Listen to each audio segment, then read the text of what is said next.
that good? Yep. Since Dickie just said, I'll tell you, he has a lot to do with this convict brick. When I finished the book, it was just about the time of my birthday, and he hadn't seen me for about a year, even though we lived in the same house. And he said, "Hey, when's your birthday? Go out to dinner or something?" I said, "No, I'm kind of tired too. And I want a convict brick." And he's like, "Okay, she's delirious." I said, "Well, I found this convict brick on eBay, and it's not too expensive. It's going to cost $85 to ship." And at first, he still was teasing me about it, and it was done because a guy was renovating his house in Sydney, an architect actually, and the convict men were required to make a certain number of bricks every day, or they were severely beaten. And if it was a government building, it had an arrow on it for property to crown. And if it was a private home, because the men, like the women, were illiterate, they used playing card symbols, hearts, spades, clubs, or diamonds. And the reason I fell in love with the heart brick, which happened to be the only one I've seen on eBay, was I thought if I speak to children, I would hold this up and say, you know, in high school kids, what do you think this is about? And of course the girls say, oh, it must have been a love story or something wonderful. And I have to say, alas, not. But the most important part of the story, when I was giving a talk in Sydney at a genealogical society, we had a few minutes to go into the Irish Family Museum because Sydney happens to be Irish, and some of the women I wrote about were Irish. And in that museum, they had a brick just like this, but not in as good condition. And I made him take about 22 pictures of me with that brick just to prove it. But it's made up, it's very heavy, but I show this because it's, you know, Australia, modern Australia, I don't want to forget the indigenous folks, which I think is going to be my next book, was literally built at the hands of convicts. So this, I have to say, I think my two children is one of my most precious possessions because, you know, I feel like this was essentially slave labor, yet these folks went on to form with Irish activists one of the most progressive societies in the world. It was one of the first modern democracies. It was the second place in the world after New Zealand that women received the right to vote, and it was the first place in the world that women could own property. So out of this horrible part of history of, you know, Irish activists who were shipped there and free convict men and women emerged an amazing democratic society. So that's the saga of the convict brick, and one of the best gifts I've ever received. What year did the women receive the right to vote in Australia? Was it before our... Yeah, it was before us. Yeah. I would know that it wasn't Friday, but it was 5 years before the U.S. And it's a very liberal society. It's one of the first places to have a union movement because it was almost starting anew. And it was a melting pot of people from around the world. And it was also related to, there was an event that was kind of their version of taxation without representation called the Eureka Rebellion, where gold miners, where poor people like Agnes and William were taxed these astronomical fees that they couldn't pay. And there was this horrible revolt because the people were being abused and imprisoned for these astronomical fees they couldn't pay. And during the battle, which really sparked democracy in Australia, a lot of Irish women went down on the battlefield to protect their husbands and brothers and sons from being bayoneted by British officers. And I have just as a tea towel, but a replica of the Eureka flag was sewn by free convict women and Irish activist women. So that was kind of the spark. You know, these were some strong, feisty women. Cynthia and I have that in common. That's why we became fast friends at the very first book event we met. Well, also, I have a character, but not a character, a real person in history, because I have actual people, and there is that dilemma when you research and you find all this incredible, from primary sources, and you want to use it, and you can't use all your history in fiction. But John Mitchell, who led the Young Ireland movement, broke off from Daniel O'Connell. And during the famine, Widow McCormick's uprising. I mean, people are starving, and these rebels were going to try to fight the British. but it failed at the Widow McCormick. Well, these guys were carted off to Tasmania. And John Mitchell, who's written many journals and is known throughout his history books, Irish history books, and many songs have been written about him. He is a character in my third book, Nora, and he managed to escape from Tasmania. And he got to New York City. And so a lot of the money that was being raised to help the poor Irish immigrant come in to America, they were also raising money to buy arms to fight the British. So as I said, $30,000. But he made his way, and one other maker, I believe, I'm not sure, made their way all the way from Tasmania to New York City and continued, to raise money and try to fight for British. We're doing all the talking and I haven't any questions. Have you had some feedback from young girls who've read your first book? Yes, I have. She's a real, she is a heroine, Yeah, I would think the 12, 13-year-olds very would much so. identify. And I mean, what is so precious to me is just having a box of letters that the teachers had them write to thank me for coming into the classroom. And very, very much so, yeah. And I just think it's, trying to get exposed and going into schools, and now that I have an adult historical novel, it's difficult to, do I focus on trying, going into schools or focus on the adult book? But yeah, I actually had, there was someone who wanted to make a film about the first book, The Irish Dresser, and he said it's still on the table. It's been like 4 years now. And then 2 years ago, a film company in Chicago contacted me about the third book. And as things know, because I believe you also, her book I think would make a great movie, and I think mine would too. And I worked with these guys for 2 hours once a week for a month. They're all men again. And if you see, I did the poster over there, and they're all endorsements by, and I have real men read Nora, and they're all these endorsements by male readers. Because, a lot of times men will walk by and, chick lit, or something. But, so they didn't have the funding because these period movies are very costly. But I had a muse and fuse state of getting up every night, in the middle of the night, and I wrote a screenplay. And I don't like writing screenplays, but it needs to be gone over by a real screenwriter, so any of you. But that was exciting, so maybe that'll happen in the future for both of us, because I think these stories teach us how to survive with the dignity and with hope. Right. And I write in the cover of my book, hope dances in the darkness and believes in the lover who casts light at our feet.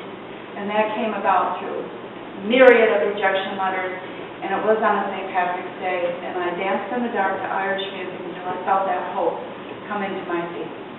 I should say these two books made their way to one of the descendants, a young girl in Australia who, you remember, Keely loved these books. I sent them to her for her birthday and just let her, and Cynthia described them. So yeah, you're absolutely right about the young girls. That was a nice way, coming full circle, because she was a little young too. She's since read my book, but she was delighted to receive, the story. She happens to be Irish as well. So. She's a descendant of the redhead? Yeah, no, actually a Bloodlow. Oh, okay. Yeah. So she's now has an Australian audience. And you get to know her characters. I love nonfiction, I love fiction. But I was reading her book, Tin Ticket. I didn't miss the dialogue. There's still stories, but it's all true. But she writes in such a way that you don't miss the dialogue. She does it so well.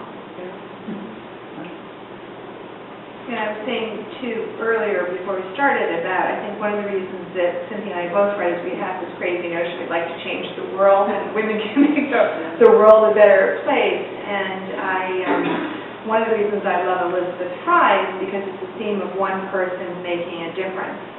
And I also just finished an article about human trafficking, and essentially Agnes and Ludlow were human chattel, they were trafficked, and it still persists today. And I think both Cynthia and I are struck by how history keeps repeating itself, and hope to God we can learn from it so we don't, as human beings, don't keep making the same mistakes over and over and over again. We don't get it. No. But when you have a little boy come up at a book talk, I go into schools and I talk about the famine, but I talk about hunger today and what they can do to get involved in raising money. And you think they're hearing tragedies constantly, they're just immune. But this little boy came up with a bookstore up in further north in New Hampshire, and he came up and he had his hands and he was all sweaty and he had a few coins and he said, can I give something now to feed the hungry? So we can't stop trying to create empathy, because it's there. It's in all of us. The best is in us too, not just the worst. Well, talking about reaching out to young folks, you think of what's in history books, and so much is lost. I last year wrote an article that I was pleased was published in the lead article in the Sydney Morning Herald, because I went wild when I learned that the conservative British Education Secretary wanted to eliminate Mrs. Fry and other social reformers from the British curriculum to have even more of an emphasis on military history. Whoa! So people like me around the world were a little crazy with op-ed articles and writing it in a lot of public pressure, and it's just, it's who decides what children learn about, and hopefully will make the world a better place. And for me, thinking about the Indigenous folks who were the original founding mothers of Australia, I, like Cynthia, when I do one piece of research, there's always something that calls to you. In researching what happened to the Indigenous folks in Van Diemen's Land, essentially, they had been there for between 30 or 40,000 years, living peaceably, and they were separated from mainland Australia by a chain of the Bass Strait. And in 75 years, the British government essentially wiped out this population, and that, to me, is just tragic. Again, it's been hidden. So, in reading about the history of Van Diemen's Land, I have to go further back, and that's why I'm always careful to say that these were the founding mothers of modern Australia. But I'm so pleased that all of you obviously support history and the lessons that we can bring, today. And I have to say, in my personal life, Cynthia and I were talking about this earlier, that Agnes Janet Ludlow truly inspire me every day. And I view this gift as a book because it just happened as I was finishing it. My dad passed away and hit the fact that my mom had Alzheimer's, and my sister and brother both tragically passed away. So I, for 5 years, have been caring for my mom, who has advanced Alzheimer's, and I'm down tonight. And I think about Agnes Janet Ludlow and think, my life is full of piece of cake. It's still, as Cynthia was saying to me earlier, I think these women gave me some strength. So it was a gift because,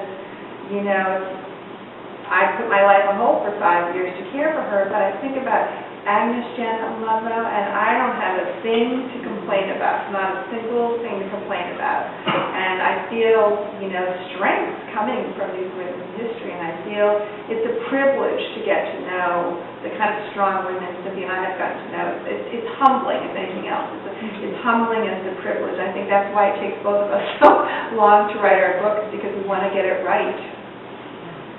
I want to say that I'm not anti-British. As a matter of fact, I have English blood. My mother's side, and I'm proud of it. So, but history is history, and we can't revise it. We can't decode the truth. And in many schools, many states, legislation has been passed to teach the famine, because it altered our country. How many Irish people are here? Oh, it's real, right. it should be taught right along with the Holocaust. Some states haven't passed that legislation, so it's something to consider, because we can't revise this history. And it's not, it's not about being politically correct, telling the real truth that happened, because there's no race that, it's a human error, human condition. And so I just want to make that clear, because we're both talking about the terrible things the British did. I have a British publisher right now.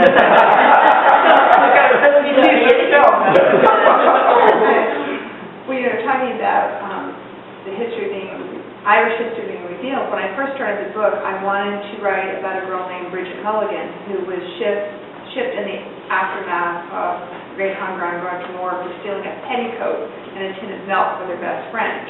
First offense, And the reason I include her in towards the end of the book that the British government destroyed a lot of the Irish comic records, I couldn't get her backstory. So I can only tell what happened to her when she arrived in Van Diemen's Land. And the reason, in part, I wanted to tell, Bridget's story was for two reasons. One is, in the aftermath, there was a giant spike in the numbers of Irish men, women, and children shipped in the aftermath of Obert because people were, stealing sheep, and they were shipped to Australia. And among Irish women, many girls and women actually committed arson because it was an automatic offense, because they wanted to be reunited in Australia with their husbands or brothers or sons, which is just an amazingly poignant story. But I wanted to also at least mention Bridget Mulligan when she arrived at Van Diemen's Land, because her great-grandma, Mary Binks, is a retired mayor in Tasmania, and a few years ago she was a finalist for Australian Hero of the Year. Wow. Yeah, and what's interesting about how her story has come really full circle is that Mary, at age 80, was losing her eyesight due to diabetes, runs a soup kitchen for the homeless 4 nights a week.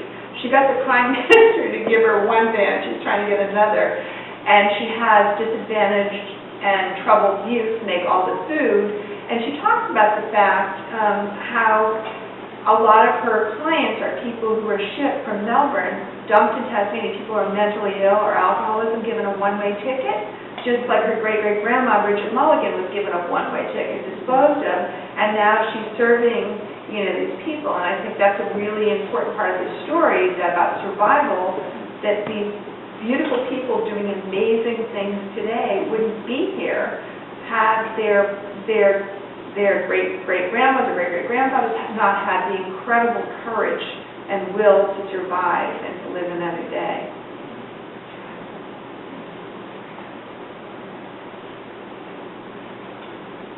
This is a question for both of you. When you were doing your research, you hinted at it a little bit before, was there any research you really would like to have found that you didn't find yet? Yeah, I can answer that. This is the story about Agnes.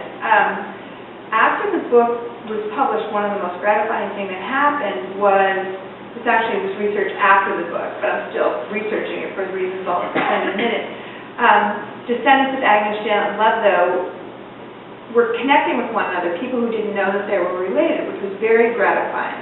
And in the course of this, I discovered that little Agnes somehow hid a baby that she had at the Cascades Female Factory. It is not in any of the records in Van Diemen's Land, because there's a whole line of descendants who are descended from this kid, Frederick Lee.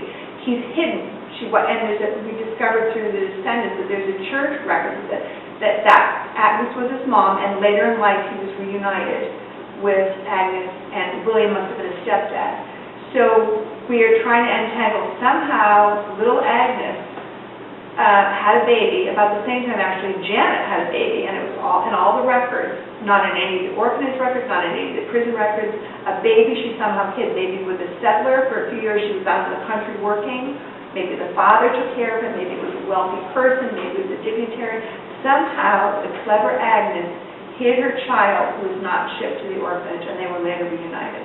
And we're trying to work with the new descendants to find out, how did this clever young woman do this? Because it'll give me an excuse to, update another edition. So it's a mystery today that we're still trying to untangle. And what's interesting is that all these different descendant lines of the new line of Agnes didn't know that they existed, but they know they came from Frederick Lee and Agnes Macmillan. We don't know that. So somehow this clever young woman defied the authorities in the most beautiful way. She protected her little son, who went on to live a good life and give birth, had a long line of wonderful people all across Australia. So the book is done, and I'm still doing research. I'm still reading a lot about the famine. I just was on a panel in Chicago for a conference, and I was the only woman. I was the only one without an Irish accent, and it was incredible. It was awesome. And it was on Famine Perspective today. But getting back to your question, I think, with fiction, unfortunate, but I'm just so determined to get the history right, the details. And one of the things that I searched like crazy to learn and find out was if a real Irish dresser during this time period came over to America. And I couldn't find any record of a dresser. But those big, big trunks, they came, and they're heavy, and they're large. So I figured if they came, I could have a dresser. So that's the beauty of fiction.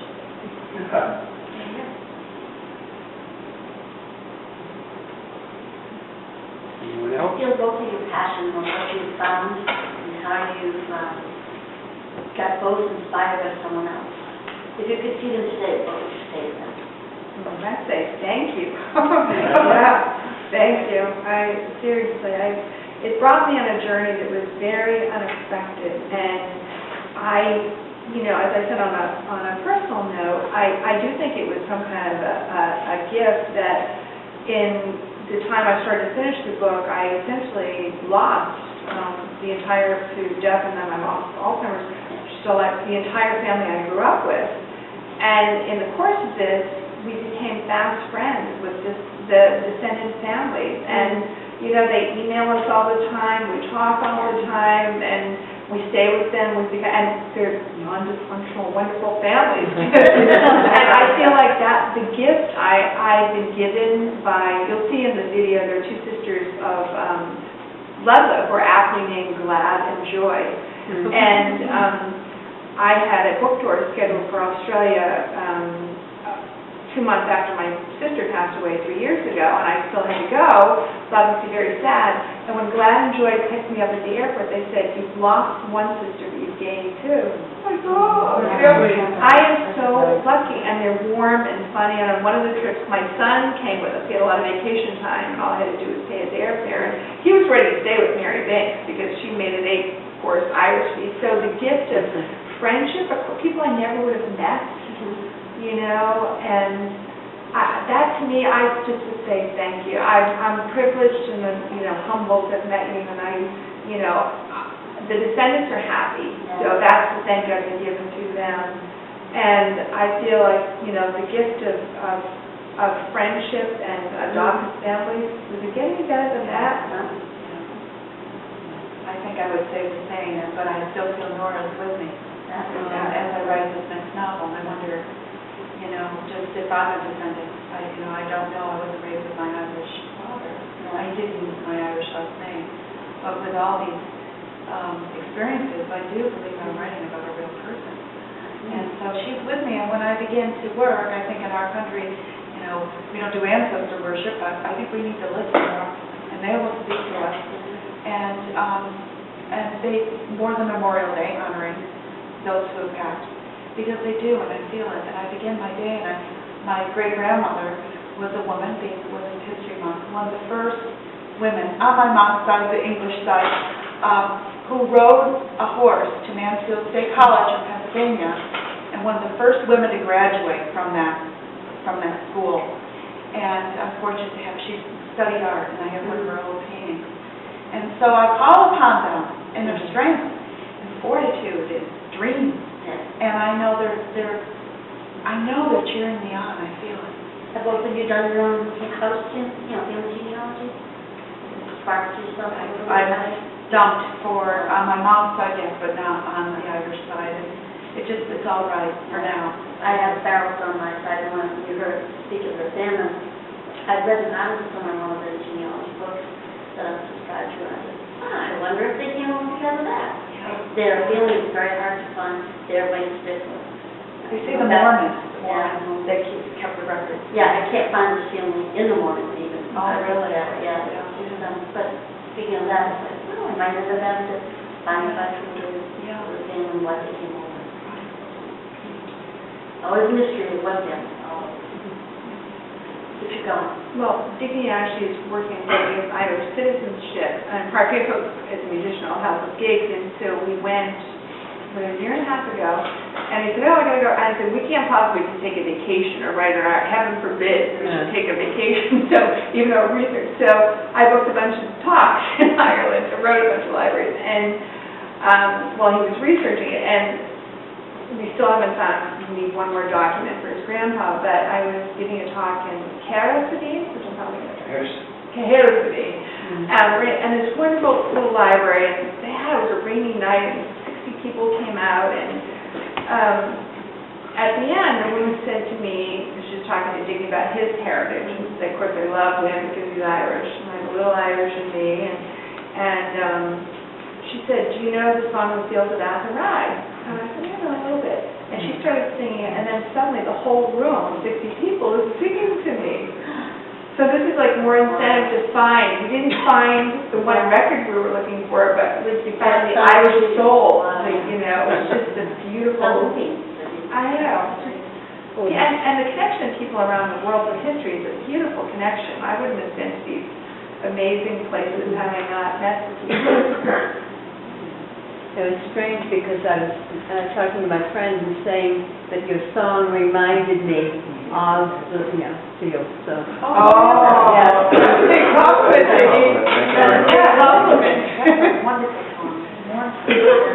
I'll do a commercial for Diggy, because he's my roadie tonight. I'm also roadie. He's playing, he just spoke, he's playing at Castle Hill at the Summer Series in Ipswich, July 17th. So, okay, I hope you can come and have a nice picnic with his full band.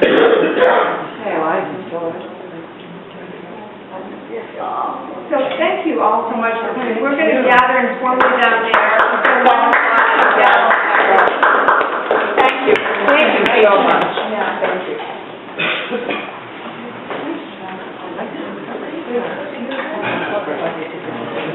We have to rise now to the occasion.